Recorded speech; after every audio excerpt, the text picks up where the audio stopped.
3 minutes into my first coffee, some lady in designer yoga pants marched up my gravel drive with two clipboard guys in tow, handed me a bill for $3,982, and told me I was a clear and present threat to property values on land I've owned since the Reagan years on the porch. My late wife stained by hand with my dog Copper, tilting his head like even he couldn't believe the audacity. You ever wake up thinking it's a regular Tuesday and then realize, nope, you've been drafted into a war you didn't sign up for? Yeah, that happened. My name's Nate Hollister, and tucked in my jacket pocket that morning was the same 1988 deed I've carried to every county. Hearing the one with the surveyor's notes that say, my 2.3 acres are excluded from future associations or encumbrances. The one my wife Emily used to joke was our prenup with the land she's gone. Now, cancer took her 2 autumns ago, so it's just me and Copper and the wind and the prairie grass, and most days I can keep it together.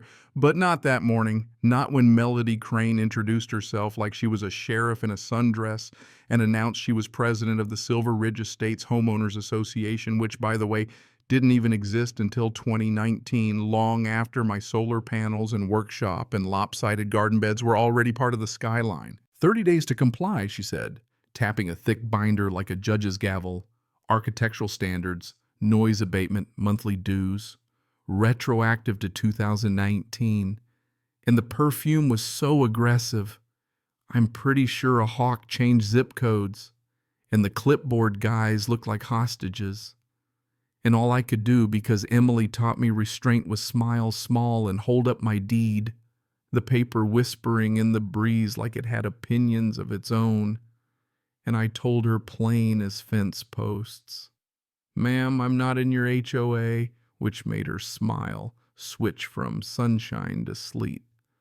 "We'll see about that," she said, heels chattering on my gravel like a countdown clock as she turned back toward her spotless SUV. Let me back up a sec. When I bought the land, I was 26 and stubborn, an apprentice electrician with a half-paid pickup and a head full of ideas. And I built this place board by board, panel by panel, not pretty but honest. The kind of workshop where the smell of sawdust and hot copper sits in your clothes. The kind of porch where you can hear a storm 30 miles away. The kind of garden that feeds you tomatoes and humility. And for 3 decades, it was cows and coyotes and quiet, until a California developer discovered our valley and sold luxury mountain living to folks who think fresh asphalt is a personality. Silver Ridge popped up like a Lego set, manicured ponds matching mailboxes, lawn stripes so straight you could land a plane. And their entrance sign looks like a bank married a spa. But my parcel, thanks to some forgotten county clerk with a spine, got fenced off on paper from all that future nonsense. Melody didn't get the memo, or maybe she did and just didn't care, because the next morning I woke to voices at the fence line and measuring tapes flicking in the cold. 3 guys documenting boundary discrepancies, which is HOA for "we want your stuff gone." And when I asked who sent them, they said, the president, like they were Secret Service for cul-de-sacs. And I felt that old fuse inside me hiss. Emily used to pat my arm and say, "Easy, cowboy," so I kept it steady. But I started paying attention. Cameras on the corners, cloud backups, motion alerts, the whole nine.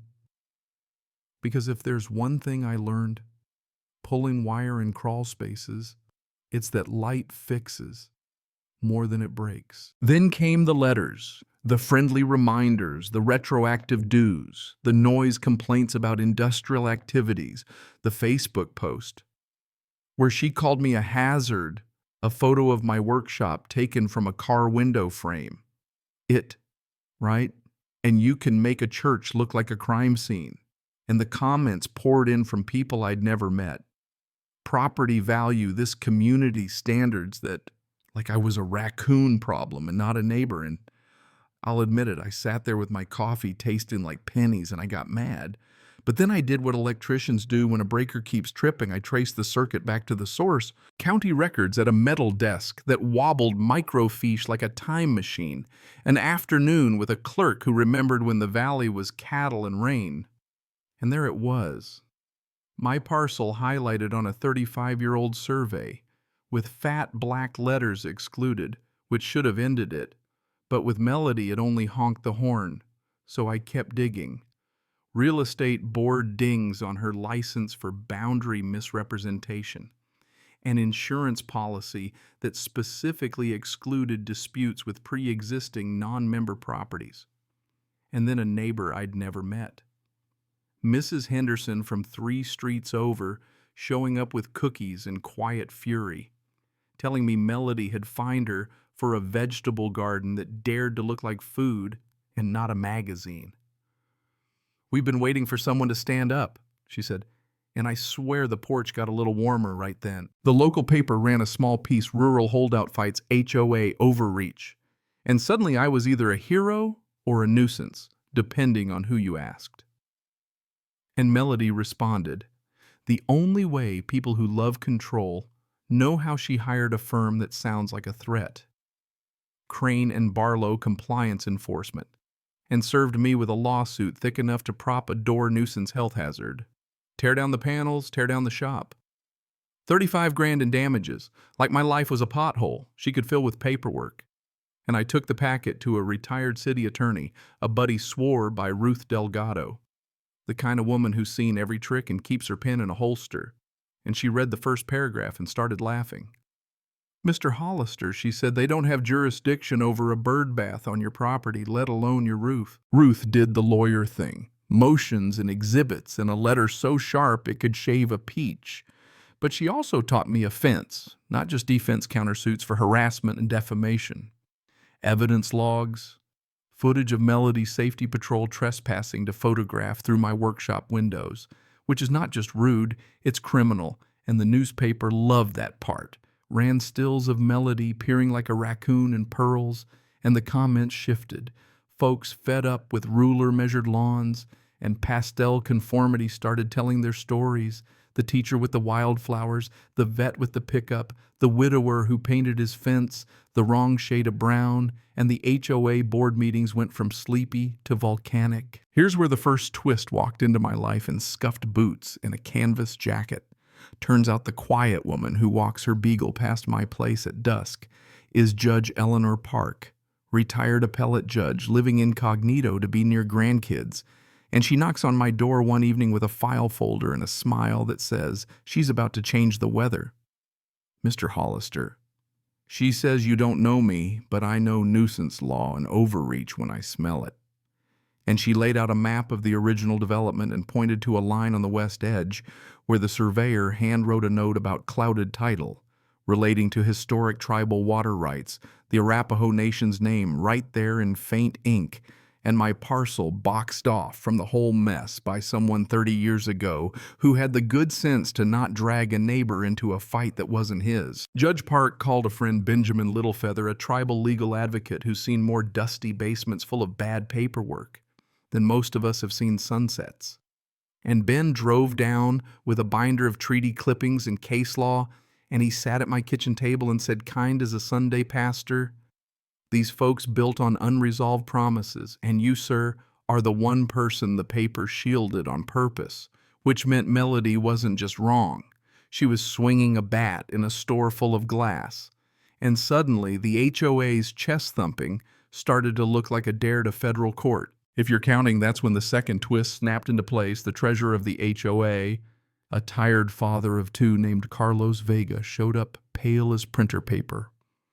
"I can't do this anymore," he said, and handed Ruth a thumb drive that might as well have been a flare gun, spreadsheets, transfers, checks to consultants who shared an address with Melody's real estate office, money earmarked for pond maintenance, paying credit cards and advertising. You know the kind, and Ruth's eyebrows did that little dance attorneys do when they smell victory.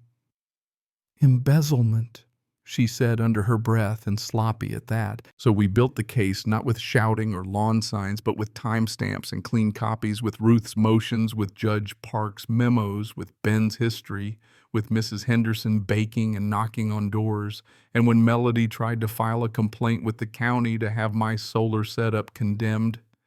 The inspector, a straight shooter named Rodriguez, walked my lines, checked my breakers, and shook his head with a half smile. Sir, if I had 10 more like you, we'd have cleaner air and fewer outages.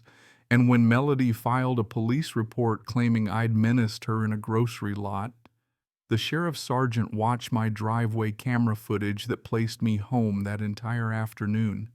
And the only thing that got arrested that day was her credibility. Court day felt like a county fair for people who like justice standing room only wood polish and nerves. The gavels cough and Melody slid in late with her fourth attorney. In 6 months, a kid who looked like he still had a campus parking permit in his glove box, and Judge Caraway, even keeled allergic to nonsense, asked a simple question. Counselor, please produce any document showing Mr. Hollister's parcel is subject to your client's authority. And the paper shuffle that followed was the sound of a sandcastle meeting a wave. We believe it is our understanding. That's a no, the judge said, not unkindly, just finally. Ruth stood unhurried, precise, and laid out the deed, the maps, the camera stills. And then she handed the clerk the spreadsheets from Carlos, and you could see the air leave Melody's lungs. And when Ben spoke about the old water rights and the wise surveyor who fenced me off on paper from a storm still rumbling, it got quiet enough to hear the fluorescent buzz, and Melody couldn't help herself. She stood and started waving at the solar photos. This is about property values, she snapped. We are protecting our community. And Judge Caraway's look said, sit, please, we're busy. Doing the real kind of protecting right now. The order came down like a summer rain that soaks the dust clean and overdue. Silver Ridge HOA lacked standing to enforce anything on my land. Their incorporation packet had signatures. No one could authenticate. Their financials showed a pattern that needed people with badges and subpoenas. My countersuit for harassment and fees was granted, and the referee whistle blew on Melody's favorite game. The judge dissolved the HOA pending investigation and kicked the criminal bits upstairs, and there was no cheering. Not in that room, just a lot of people letting go of breaths they didn't know they'd been holding. After on the courthouse steps, folks clustered and told stories. The painter who got fined for hanging wind chimes, the grandmother who hid tomato cages behind hedges like contraband. And I answered the same question a dozen times. How did you not lose your mind? And I said what Emily told me when chemo got mean. Don't let the fight turn you into the thing you're fighting. And that night, I sat on the porch with Copper, the mountains black against a violet sky, and it hit me that the wind wasn't just paper. It was neighbors finding neighbors again. It was the sound of kids in Mrs. Henderson's new community garden where a sign used to say, "No unapproved plantings." 6 months later, the headlines dried up and the real work started. And you'd be surprised how fast a neighborhood learns when the measuring tapes get replaced with potlucks. Silver Ridge reformed as a voluntary association with no dues and no dress code for grass. The ponds got cleaned by people in old sneakers and bad hats. A retired science teacher turned them into a field trip. The HOA office became a tool library and a seed exchange, and my place, the so-called eyesore, became a Saturday seminar. Solar 101 with Nate fourth graders in safety glasses asking the best questions. What happens when a cloud goes by? Does the sun get tired? And I could almost hear Emily laugh in the breeze. As for Melody, look, I don't throw confetti over anybody's ruin. I'm not that guy. The state pulled her license. The board she once ruled voted to ban her from meetings, and the DA did what DAs do when the math doesn't add up. But the last time I saw her, she wasn't in court. She was at the edge of the old entrance sign alone, fingers tracing the letters like they might still spell power. And I'll be honest, I felt a pinch of pity because power's a mean addiction. And neighborhoods are better off with humility and good pie. So here we are. A valley that looks a little more like a place and a little less like a brochure. A porch that creaks the way porches should. Copper snoring at my feet like a tiny chainsaw. The mountains doing their ancient thing, and if you listen close, you can hear hammers and laughter, and someone tuning a guitar 2 houses over. And in the low light, I walk the fence line and run my hand across the posts, and think about that surveyor with the steady hand who drew a box around my future, and about Judge Park's quiet knock, and Carlos with his thumb drive, and Mrs. Henderson with cookies warm enough to melt a stalemate. And I wonder how much order do we need before it becomes control, how much beauty is worth if it's bought with fear. Where exactly is the line between community and a cartel with a newsletter?